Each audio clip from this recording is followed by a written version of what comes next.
Olá, meus irmãos, a paz do Senhor Jesus para todos. Nós vamos aqui iniciar a primeira aula do segundo trimestre da nossa Escola Bíblica Dominical, que nós estamos estudando dessa feita a revista da editora Betel, do Ministério de Madureira, Ministério que nós fazemos parte.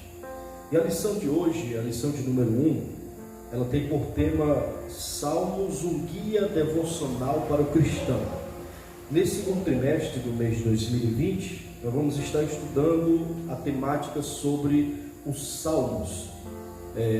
Nós acreditamos que os Salmos ele tem uma amplitude de razões, uma amplitude de conhecimento, porque dentro do seu âmbito sistemático, dentro do seu âmbito acadêmico, os Salmos ele é tratado como uma expressão de louvor, uma expressão de adoração. Então, por isso nós estamos aqui utilizando essa temática na revista do segundo trimestre agora de 2020. Hoje é 5 de abril de 2020 e o tema da primeira lição diz o seguinte: Salmos, um guia devocional para o cristão. O texto áureo da nossa revista se encontra no Salmo de número 98, versículo 5, que diz assim: Cantai com louvores ao Senhor com harpa e a voz do canto. Verdade prática: o livro dos Salmos muito contribui para a vida de adoração e oração do discípulo de Cristo. O texto de referência que nós vamos estar utilizando para essa aula de hoje nós vamos utilizar 3 textos. O primeiro está no Salmo de número 42, o segundo está no Salmo de número 44 e o terceiro está no Salmo de número 45. Salmo 42, verso 1 diz assim: Como o servo brama pelas correntes das águas, assim suspira a minha alma por ti, ó Deus. Salmo 44, verso 1. Ó Deus, nós ouvimos com os nossos ouvidos, e os nossos pais nos têm contado os feitos que realizaste em seus dias, nos tempos da antiguidade. Salmo de número 45. O meu coração ferve com palavras boas, falo do que tenho feito no tocante ao rei, a minha língua é a pena de um destro escritor. A revista em que nós estamos em nossa mão para poder utilizarmos nessa escola bíblica dominical do dia de hoje, ela traz por tema a expressão de louvor e adoração a Deus, que está escrita nos Salmos, e isso é muito bem claro naquilo que o texto tem para nos revelar. E o escritor ele escolhe três salmos que traz uma gratificação, uma forma de adoração a Deus. Nós entendemos que o livro dos Salmos ele revela dentro do seu espírito de devoção do povo de Deus algumas características. Por exemplo, os Salmos ele traz adoração a Deus. Os Salmos ele traz sentido histórico e cultural. Tem salmos também que representa a tristeza e a angústia que o povo de Israel tinha passado durante os seus anos de cativeiro. Então, quando o salmo ele é expresso, ele traz esse sentido de gratificação, ou sentido de espírito, aquilo que está por dentro de você e é expressado para fora. É por isso que ele vem num tema de louvor, num tema de adoração, num tema de uma expressão. O termo salmo, ele vem de uma palavra grega que significa pessamios. Essa expressão pessamios ela traz uma expressão de um louvor que é tocado com cordas, ou um louvor que é dito com adoração, com a expressão, com a voz audível. Essa vem o termo grego psalmos. Mas também o termo hebraico, que é o termo do Antigo Testamento, a palavra salmos vem da palavra terlim, que quer dizer cântico de louvor ou cântico de adoração. Então esses cânticos, aquilo que eu falei, representa uma adoração a Deus, uma expressão de angústia, uma expressão de festividade e eventos que era expresso dentro da região de Jerusalém, principalmente pelo povo de Israel, que tanto tinha uma expressão de gratificação dentro dos salmos. A introdução da revista diz o seguinte: é provável que a maioria dos cristãos tenha recorrido ao livro dos salmos em algum momento da sua vida, seja de angústia ou de alegria. A igreja tem se valido dos seus ensinamentos, portanto é necessário conhecê-lo.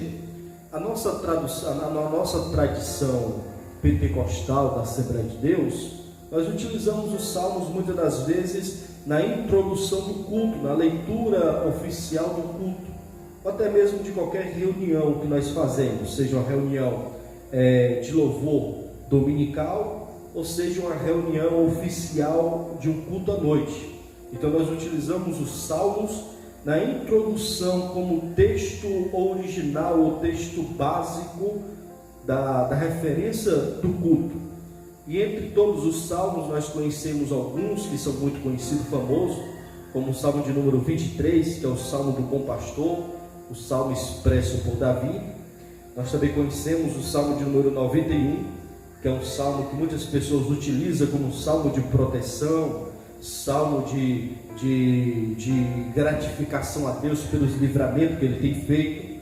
E também nós conhecemos bastante o salmo de número 119, que é o maior salmo que tem dentro deste livro, onde nós conseguimos encontrar expressões de fidelidade a Deus, a expressão, como o texto diz, que luz para os seus pés é a tua palavra, né? Então essa expressão ele é conhecido dentro do livro do Salmo. Então nós utilizamos os salmos nessa questão introdutória dos nossos cultos. Então isso é muito verdade. Você que adentrou agora na fé, você que aceitou Jesus agora, você vai ouvir bastante leituras de salmos dentro do culto, esses que eu já citei, 23, 19, 91, salmo de número 24, salmo de número 1, que é utilizado também em doutrinas dentro da nossa igreja, entre outros, salmo de número 73, o famoso salmo de Davi, o salmo de número 51, o famoso salmo de Davi, aonde ele expressa a sua tristeza, a sua angústia e arrependimento pelo pecado que ele tinha cometido contra Betseba e também pela perda do seu filho que ele tem com a mesma, né, por conta do castigo que ele leva, por conta da consequência que ele tem do seu ato pecaminoso de ter tomado a mulher de um dos seus soldados, que era Urias, e ao mesmo tempo de ter tomado, ter assassinado mesmo, para poder o seu pecado não sair em vista de todo mundo. Então o Salmo 51 expressa essa gratificação, essa expressão de arrependimento que Davi tem, e quando ele escreve essa sua expressão. Então o Salmo ele vem desse termo terlim, né? A parte 1 da revista, se você está com a sua revista aí em mãos, a parte 1 tem um título dizendo títulos, divisões do livro e autores. Quando nós falamos de autores, algumas pessoas frisam muito a questão de Davi. Davi ele teve uma participação muito grande na escrita dos seus salmos. Alguns estudiosos acreditam que Davi ele escreveu em torno de 72 a 73 salmos, né? Entre outros tem os filhos de Coré, tem salmos também de Asaf, tem salmos de Moisés. Isso é muito interessante sobre a questão do salmo de Moisés, porque o salmo 90 ele vem assinado por Moisés, mas o salmo de número 91, que é a continuação do salmo de número 90, alguns acreditam que seja um salmo expresso pelo próprio Moisés. Só que Moisés ele escreveu o Salmo 91 quando Deus resolveu tirar o povo do Egito, mesmo no dia da 10ª praga, que era a praga da morte dos primogênitos. É tanto que ele começa o Salmo 91 dizendo que aquele que habita no esconderijo do Altíssimo, a sombra do Onipotente descansará. Então, alguns estudiosos acreditam que Moisés escreveu na hora que Deus fez aquele ataque, na hora que Deus fez aquela sua operação, onde houve gritos, onde houve choros dentro do Egito, mas no arraial dos hebreus não houve nenhum grito, não houve nenhum choro, não houve nada. Pelo contrário, quem estava no arraial escutava o clamor daqueles que moravam ali no Egito. Então, alguns acreditam que o Salmo 91 foi Moisés escrevendo no mesmo ato, quando Deus fez aquela sua intervenção para poder liberar o povo que estava preso no Egito, né? Então, essa expressão de salmos, ele tem alguns autores, né? O Salmo de Asaf foi um grande levita que trabalhou dentro do templo do Senhor, que tinha toda a sua afeição. Até um do Salmo de Asaf, quando ele confessa, Salmo 73, quando ele confessa que os seus pés quase se desviavam da casa do Senhor, quase se afastavam da casa do Senhor, mas depois que ele reconheceu, depois que ele viu o Santo do Santo, ele voltou e adorou a Deus por aquilo que Deus tinha feito na vida dele. Então a divisão dos salmos ele é muito completa no sentido de que Deus ele tem trabalhado, Deus ele tem utilizado pessoas aqui na terra em prol do seu povo escolhido, inspirando, trazendo inspiração, para que essa inspiração se transforme em mensagens, se transforme em texto que nos possa nos edificar. É tão verdade que depois de vários anos, nós hoje estamos nos fortalecendo, nos alimentando da inspiração que Deus deu para o salmista, para ele poder escrever esses textos que é tão glorioso, que traz tanta afeição e tanta alegria sobre a nossa vida. Então o salmo, ele, em sua divisão, ele tem um sentido. Qual é o sentido do salmo?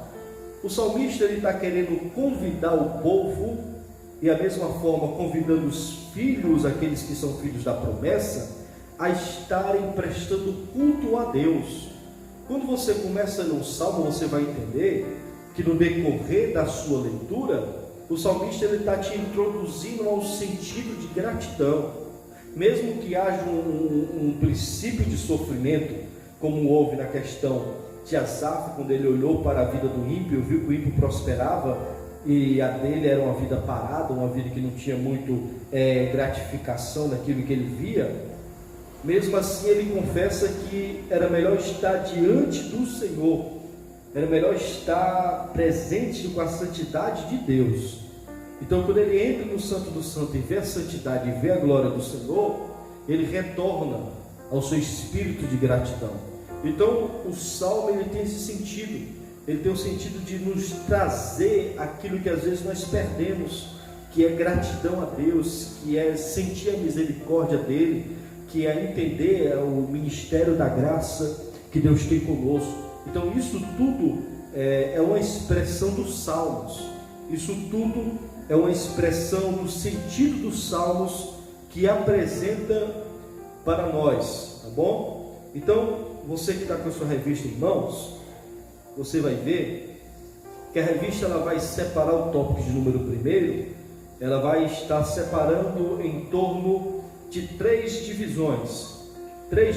A primeira divisão fala do título, a segunda divisão vai falar da divisão dos salmos, e o terceiro ponto, ou 1.3, né, vai falar dos autores.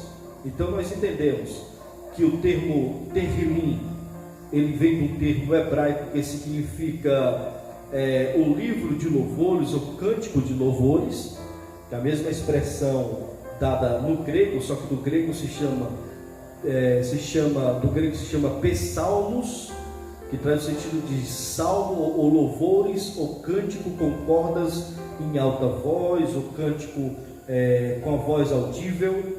Então essa é a primeira expressão do ponto 1, tá certo? O ponto 2, que é a divisão dos salmos, nós temos ela dividida em algumas classes, né? Por exemplo, existe o salmo dos degraus, que vai do salmo de número 120 até o salmo de número 134.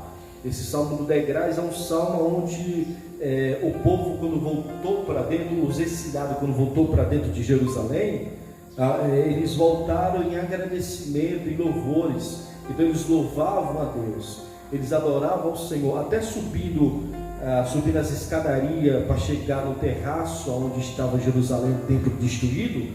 Eles subiram adorando e gratificando ao Senhor, que é um dos salmos que toca muito o nosso coração, é o salmo do degrau. Então existem essas divisões que nós entendemos que o salmo tem, né? Mas o ponto de número 2 da revista, que fala assim, princípios da característica do livro. Eu quero ler só a introdução da parte 2, para os irmãos que estão com a revista em mãos entenderem. O livro dos Salmos é classificado como literatura poética hebraica, com conteúdo característico por expressões que retratam emoção, ritmo e linguagem metafórica. Como comentou Esdras Berton, o que não significa que são textos do fruto da imaginação humana. Escritores inspirados por Deus fizeram uso de vários recursos estilísticos para transmitir a mensagem do Senhor. Então o livro dos Salmos, ele não é simplesmente um livro que você possa abrir e entender ele como se fosse uma leitura de um jornal ou de uma revista qualquer. O livro dos Salmos, ele tem o seu valor acadêmico, ele tem o seu valor de conhecimento acadêmico. Se você não tiver certeza daquilo que você está lendo, você nunca vai compreender. Como por exemplo, o livro dos Salmos, nós não dividimos ele por capítulos. Nós não dizemos capítulo de número 20 ou capítulo de número 91. Diferente dos outros livros, como Jó, capítulo 1, Jó, capítulo 2. Livro de Jó é um livro histórico, contando a história da vida de Jó. O Salmo não, o Salmo é um inário do Antigo Testamento. Sendo inário, nós não chamamos por capítulo, nós ditamos por número. Salmo de número 23. Então isso é um sentido básico, mas que faz a diferença no teu conhecimento, se você entender a temática dos Salmos. E no ponto 2 da sua revista, o autor ele fez também esse ponto em 3 divisões diferenciadas. Eu quero falar só de 2, mas ele fez 3 pontos de diferenciação. O ponto de número 1, ele vai falar sobre a poesia hebraica. O ponto de número 2, ele vai falar sobre acrósticos que há no texto. E o ponto de número 3, ele vai falar sobre o refrão. Eu quero só falar sobre a poesia hebraica e também sobre o refrão, que é o ponto 1 e o ponto de número 3. Quando o autor aqui ele coloca poesia hebraica, ele está dizendo que a literatura do Salmo tem um sentido poético, mas não um sentido poético como o nosso. O nosso sentido poético é quando você rima sons de palavra. Sons de palavra traz uma rima e você consegue expressar um poema. Se você for ler o livro dos Salmos sem entender essa explicação do poema hebraico, você vai dizer, não, mas não é poema, porque palavras não rimam. A maioria das palavras não tem rima de sons, certo? Não tem rima de som. Então, para a nossa poesia, para a nossa literatura portuguesa de poesia, Salmo não tem rima de som, então não pode ser poema. Porém, para a cultura hebraica, a expressão de poemas não quer dizer simplesmente de trazer um tratado de poesia que faça a diferença dos tempos, como se fosse um ritmo de sons que rimasse um com o outro, tá certo? Rimasse um com o outro, só que não. A poesia hebraica ela é ditada por palavras, por ideias, é uma troca de ideias. Por exemplo, eu escrevi algo interessante, eu queria dizer para você, grave isso daí, escreva isso daí, ou grave na sua mente essa frase aqui, A poesia hebraica não é rimas de sons, mas um conjunto de ideias, certo? A poesia hebraica não é rimas de som, mas o conjunto de ideias. Por exemplo, vamos pegar o Salmo de número 23. Olha o que Davi está dizendo: o Senhor é meu pastor e nada me faltará. Essa frase não tem rima. Então, na nossa linguagem portuguesa, não é uma poesia, mas dentro da linguagem hebraica, dentro da poesia hebraica, ela se torna uma poesia porque há uma troca de ideia, um significado de ideia. Por exemplo, Davi está dizendo que Deus é o pastor. Em que sentido? Davi está dizendo que Deus está cuidando dele. Se Deus é o meu pastor, se Ele está cuidando de mim, pode ter certeza que tudo que acontece na minha vida é permissão dele, então não vai faltar. A nossa tradução diz que nada vai nos faltar, mas na tradução original diz o seguinte: o Senhor é meu pastor e Ele não vai me faltar. Então veja como é a poesia.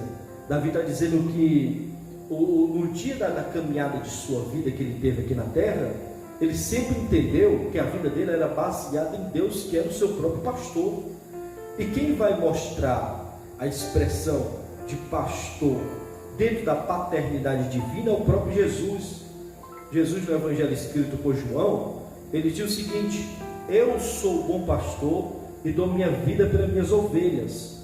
Então Jesus ele está dando veracidade à expressão poética de Davi no Salmo de número 23. Por quê? Porque no Salmo 23 Davi está orando a Deus e está demonstrando a Deus aquilo que ele entende, de Deus para dentro da vida dele comum, da sua comunhão comum. A primeira profissão de Davi foi de pastor de ovelhas. Então Davi sabe que o ofício de um pastor é cuidar das suas ovelhas, é não deixar as ovelhas cair em caminhos de lobo, que não é para deixar ovelhas cair na mão de urso, nem na boca de leões. Não pode deixar uma ovelha cair no aprisco e ficar abandonado. O pastor ele cuida, se possível ele morre em favor da sua ovelha. Então Davi está dizendo que Deus cuida dele. Então isso que é o sentido da poesia, né? Outro exemplo, Salmo 91, nós estamos sempre falando desse Salmo 91. Veja a poesia de Moisés. Olha o que Moisés diz, verso 1: aquele que habita o esconderijo do Altíssimo, a sombra do Onipotente descansará. Então não é rima de som, é ideias de palavra. Então poesia hebraica, ela não trata com rimas de som, ela trata com ideia de palavra. Qual é a ideia? Moisés está dizendo: enquanto eu estiver no esconderijo do Altíssimo, a minha ação de estar no esconderijo vai trazer uma reação de descanso, uma reação de ânimo, uma reação de alegria. Então a troca de ideia é: se eu estiver na dependência de Deus, eu vou receber aquilo que a minha alma necessita.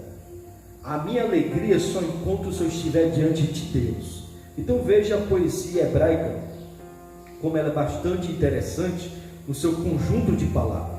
Então os irmãos entenderam isso. Então poesia hebraica, ela não é poesia em rimas de palavra, ela é poesia em ideias, em trocas de ideias, em sentido de ideias. A segunda expressão, ou a terceira expressão, né? A segunda é o acrósticos. Não quero falar sobre isso, mas eu quero falar sobre o refrão. Isso que é interessante. Quando o autor aqui ele expressa que existem algumas características de refrões dentro dos salmos, é interessante porque os salmos dentro do seu corpo temático tem algumas mensagens quase escondidas, né? Tem algumas mensagens que trazem algumas expressões que nós podemos tirar uma mensagem dentro dela. Por exemplo, eu coloquei aqui: o refrão é o salmista utilizar-se de perguntas e respostas para transmitir-se uma mensagem. Então o refrão do salmo não é o mesmo refrão da nossa música brasileira, né, onde o refrão da música é o centro, é o cerne dela, né? Tem muitas pessoas que não conhecem a música, mas conhecem o refrão, né? Por exemplo, aqui o hino de número 15, número 15, nós conhecemos muito a entrada do hino, o começo do hino, né? Ó, com cego eu andei, perdido, vaguei. Então isso aí nós conhecemos essa parte do refrão do hino, não, a parte da entrada do hino. Mas existem hinos que nós não conhecemos a entrada, mas o refrão está marcado, o refrão está ditado. Tem pessoas que louvam só o refrão porque não entende o resto, não conhece mais o resto da música. Então, quando eu falo que o refrão é perguntas e respostas, eu quero trazer aqui um exemplo de um salmo, salmo de número 107. Se os irmãos abrirem o salmo de número 107, nós vamos entender aqui o sentido do refrão que traz perguntas e respostas. Salmo de número 107, versículo de número 6. Olha o que é que vai dizer: então na sua angústia clamei ao Senhor, e Ele os livrou das suas tribulações. Esse aqui é o primeiro refrão. Qual é o primeiro refrão? Então na angústia eu clamei ao Senhor. Essa é a primeira parte do refrão. Qual é a segunda parte do refrão? É essa: e Ele vos livrou da sua tribulação. Então o refrão do Salmo de número 107 está dizendo o seguinte: que o povo clamou a Deus porque estava passando por uma dificuldade, e ao mesmo tempo que o povo clamou, Deus teve a misericórdia de responder. Então quando eu clamo, Deus me responde. Quando eu busco, Ele me atende. Então o refrão que os salmos apresentam sempre tem uma mensagem. A mensagem é essa: a mensagem de você buscar, que vai encontrar. Aquilo que você bate na porta constantemente, a porta um dia se abre. É o princípio da oração dita por Jesus, né? Batei, que a porta vai se abrir. Então o sentido da mensagem do refrão do Salmo 107 é que você busca, e na hora que você vai buscar, Deus ele tem o princípio e a misericórdia de te responder. Então isso daqui é o sentido daquilo que o Salmo ele tem expressado no nosso coração. Então vamos para o ponto de número 3, para a gente não ficar muito longo aqui o sentido. Eu queria falar um pouco do ponto de número 3. O ponto 3 tem um tema com o seguinte: esclarecimento de algumas expressões. Isso aqui é muito interessante, porque eu acredito que a grande maioria dos meus irmãos que frequenta, né, a igreja, que são crentes em Cristo Jesus, lavado e redimido pelo sangue carmesim, tem alguns salmos que você vai ler e aparece algumas palavras que você não consegue entender, ou às vezes não tem nenhuma tradução. Tem linguagem, tem traduções de Bíblia que a palavra é a mesma. Não existe uma tradução para aquele sentido, para aquela expressão de palavra. Que palavras são essas? Por exemplo, tem salmos que aparece a palavra Selá, tem outros salmos que aparece a palavra Igaior, que sempre Selá e Igaior está junta, perto uma da outra, e tem outra palavra que se chama Mictão. Então cada uma dessas três expressões tem o seu significado, tem o seu sentido de significado na palavra. Por exemplo, a palavra Selá, ela significa uma pausa, ou intervalo, ou interlúcio de uma frase ou de um ritmo de música. Por exemplo, essa palavra Selá aparece no Salmo de número 3, aparece no Salmo de número 4, aparece no Salmo de número 24, aparece no Salmo de número 46. Então ela aparece em 72 vezes dentro do livro dos Salmos. Então 72 vezes dentro do livro dos Salmos você vai encontrar a palavra Selá. É como se essa palavra Selá estivesse dando uma pausa no ritmo da música, no ritmo da sua tradução, né? Do seu ritmo simultâneo.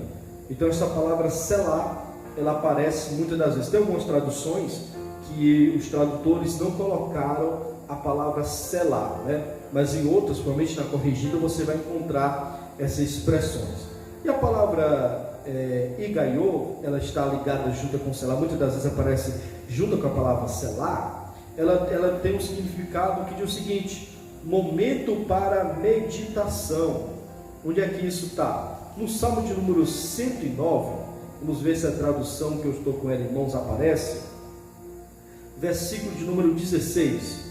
Salmo 9, Salmo de número 9, versículo de número 16, assim: o Senhor se dá a conhecer pelo juízo que executa, os ímpios ficam enredados nas obras de suas próprias mãos. Então essa expressão momento para meditação está ligada no verso 16 do Salmo de número 9. Então quando aparece a palavra igaior, que é ligado também com selar, quando você na sua tradução aparecer essa expressão igaior entre colchetes, você vai entender que no Salmo o autor está dando uma parada no sentido da sua escrita, para que o leitor possa meditar naquela frase, possa entender aquela frase. Aqui na minha tradução, a Nova Almeida atualizada, não tem a palavra igaior, né? Mas pela leitura que nós fizemos aqui, o Senhor se dá a conhecer pelo juízo que executa, e os ímpios ficam enredados nas obras de suas mãos.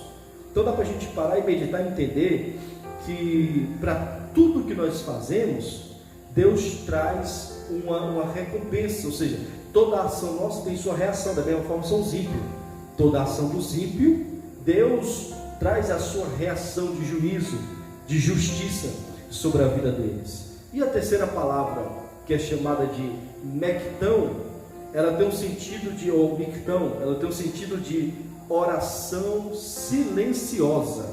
Oração silenciosa. Você vai encontrar essa expressão no Salmo de número 56 e também no Salmo de número 60.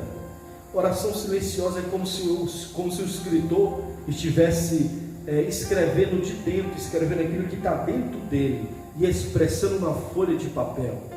Tem hora que você não consegue orar, então o que é que você faz? Você vai escrever aquele sentido, é como se fosse um diário, né? Como se fosse uma agenda exclusiva do salmista.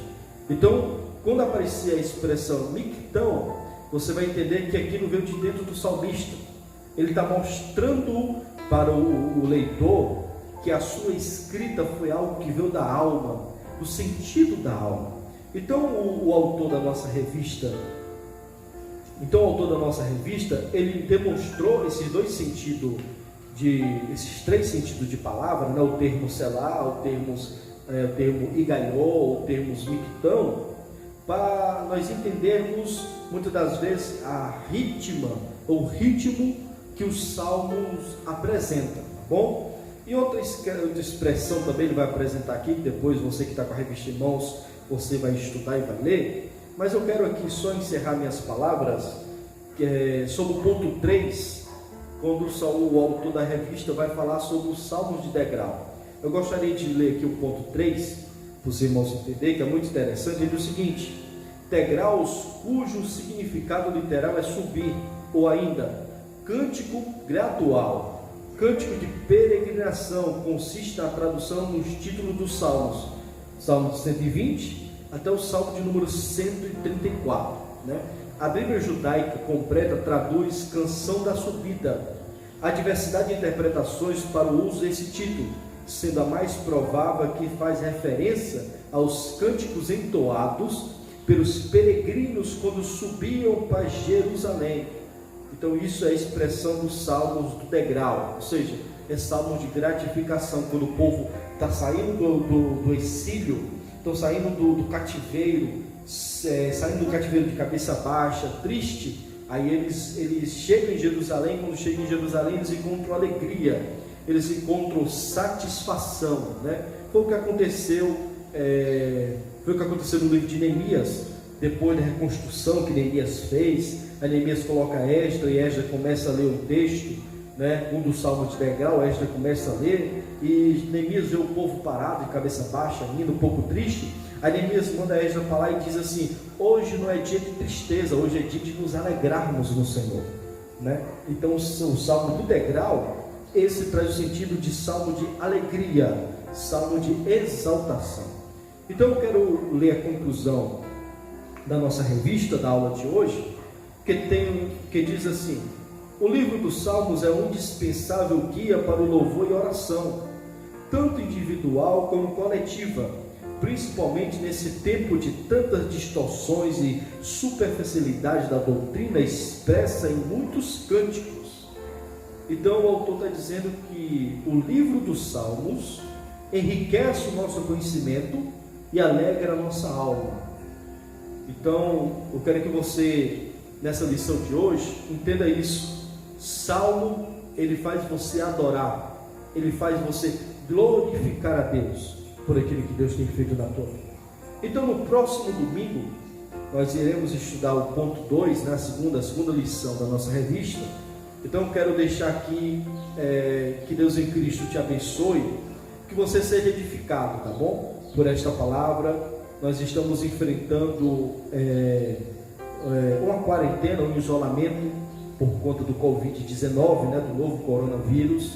Nós estamos aí chegando no ápice dessa doença aqui no Brasil. Então por conta disso nós estamos com a nossa igreja de portas fechadas faz 17 dias, e o governador do estado do Ceará prorrogou mais uma vez. Nós já estamos na segunda vez que ele prorroga, né? A primeira vez ele fez uma quarentena de 10 dias, aí depois ele prorrogou para mais 7, hoje termina essa prorrogação de 7 dias, e termina e já começa outra, ainda hoje, com mais 15 dias. Então a nossa congregação, a nossa igreja estará de portas fechadas durante 32 dias, certo? Então por conta disso, nós estamos aqui gravando esses vídeos sobre a literatura, sobre a escola bíblica dominical, para a gente podermos nos fortalecer, nos alimentar espiritualmente, tá bom? Então eu espero que essa aula tenha edificado a tua vida. Eu espero que você tenha lido a revista, tire suas dúvidas na leitura da revista. Aqui eu trouxe só algo por cima, né? Só algo superficial para você entender a temática da revista, mas leia, porque a revista está muito didática, está muito boa, muito interessante, tá bom? Então eu quero que você seja abençoado por Deus, tá certo? Então fique com Cristo, que o Senhor Jesus te abençoe, te guarde, te proteja, que todas as bênçãos de Abraão recaem sobre a tua vida, e que nenhum mal chegue na tua casa, nem na tua tenda, que nunca toque em ninguém da tua família, mas que esse momento seja um momento de alegria e de gratidão a Deus. Aproveite a quarentena para ficar fortalecido no Senhor, amém? Então eu quero aqui já desejar a todos a paz do Senhor Jesus, e até a próxima lição da nossa revista da Escola Bíblica Dominical, segundo trimestre do ano de 2020.